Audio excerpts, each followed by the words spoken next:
થરા જિલ્લામાં વરસાદ બંધ થયા બાદ હજુ પણ પાણી ઓસર્યા નથી। વાવ તાલુકાના ભાટવર ગામની અંદર વરસાદી પાણી ભરાતા આ દયનીય સ્થિતિ જુઓ। વરસાદે તો વિરામ લઈ લીધો અને 5 દિવસ વીતી ગયા પણ હજુ સુધી રસ્તા પરથી પાણી નથી ઓસર્યા। તસવીર જુઓ, ભાટવર ડેડાવા રોડ પર હજુ પણ પાણીની અંદર ગરકાવ થયેલા છે।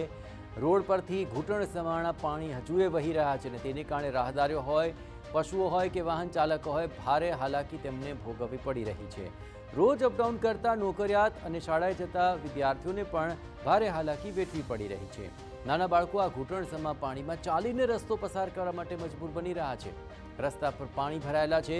ખેડૂતોને પણ ખેતર સુધી પહોંચવામાં અડચણોનો સામનો કરવો પડી રહ્યો છે। તાત્કાલિક પાણીનો નિકાલ કરવા સ્થાનિકો કરી રહ્યા છે માંગ।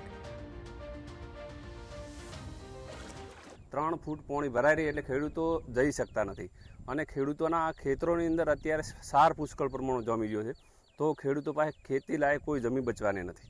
તો સરકારશ્રીને અમારી વિનંતી કે તાત્કાલિક ધોરણે આ પાણીનો નિકાલ થાય અને આ પાણીનો કાયમી નિકાલ કરે, તો જ ખેડૂતો પાસે પોતાના પશુ જાનવરો બચાવી શકશે અને પોતાની ખેતી બચાવી શકશે। 1000 વીઘા જમીન છે એટલે કોઈ વધારે ખેતરમાં ધવરાતો નથી। બૈરાને ડિલિવરી હોય તો ઢોલિયામાંથી ઉપાડીને લાવવો પડે છે। ઢોરમાં થાય ડૉક્ટરને ઢોલિયામાં લઈ જવો પડે, ડૉક્ટર તારીને કરે ઢોલિયામાં લઈ જવો પડે। 2 ભેંસે વીણાડી તો પાડા અહીંયા મરી ગયા પાણીમાં। તો કોઈ દાવાની તકલીફ મોટી છે એટલે મહેરબાની કરી અને સરકારને કહો કે આ પાણી કાઢવાનો કોઈક નિકાલ કરે। રોડ વચ્ચે જ્યાં પાણી ભરાયેલું છે એના ખેતરોમાંથી 50 વિદ્યાર્થીઓ અમારી સ્કૂલમાં ભણવા આવે છે અને એમાંથી હાલ વરસાદના કારણે 25 વિદ્યાર્થી નથી આવી શકતા। જો આવું નવું રહ્યું તો આગળના સમયમાં પણ જે 50 વિદ્યાર્થીઓના શિક્ષણ ઉપર અસર પડે એમ છે। બે તરફ ભાટવર ગામના લોકોની સમસ્યા અંગે પ્રધાન સ્વરૂપજી ઠાકોરે ખાતરી આપી કે જિલ્લામાં જ્યાં પણ રસ્તા પર પાણી ભરાવાની સમસ્યા છે તેનો કાયમી નિકાલ લાવવા માટે ઝડપથી કામગીરી કરવામાં આવશે। જે રસ્તાઓ તૂટ્યા હતા, જે રસ્તાઓને જે બોક્સ નાળા મૂકવાના છે કામ એ પણ ફ્લડમાં લઈ લીધા છે અને ટૂંક સમયની અંદર એનું પણ કામ કરવામાં આવશે તાકે વરસાદ આવે ત્યારે રસ્તાઓ બંધ ન થાય। એ રીતે ફ્લડની અંદર જ્યાં જ્યાં જરૂરિયાતવાળા નાળા છે એ લઈ અને જ્યાં જ્યાં નાખવા પડે એ કામગીરી સ્વતંત્રપણે જેમ બને ઝડપી કામગીરી ચાલુ કરવામાં આવશે। જોવાનું એ રહેશે કે જિલ્લા વહીવટી તંત્ર અને જનપ્રતિનિધિઓ ગ્રામજનોની વર્ષો જૂની સમસ્યાનો કાયમી ઉકેલ લાવે છે કે પછી ભાટવરના લોકો ફરી એક વખત માત્ર આશ્વાસનો પર જ નિર્ભર રહેશે।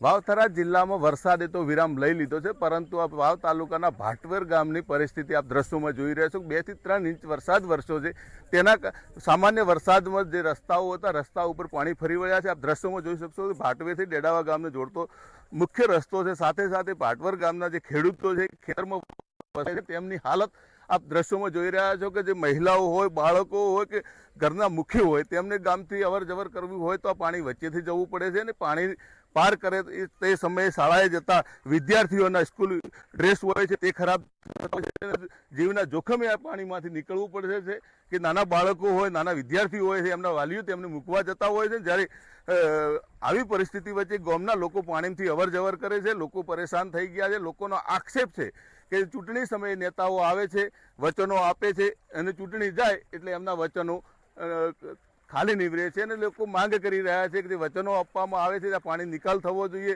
ગામના લોકોની માંગ છે સહાય નહીં આપો તો ચાલશે, પરંતુ આ પાણીનો કાયમી ઉકેલ કરી આપો। દિનેશ ઠાકોર, TV9 વાવથરા। મોરબીના માળિયાના સરવડ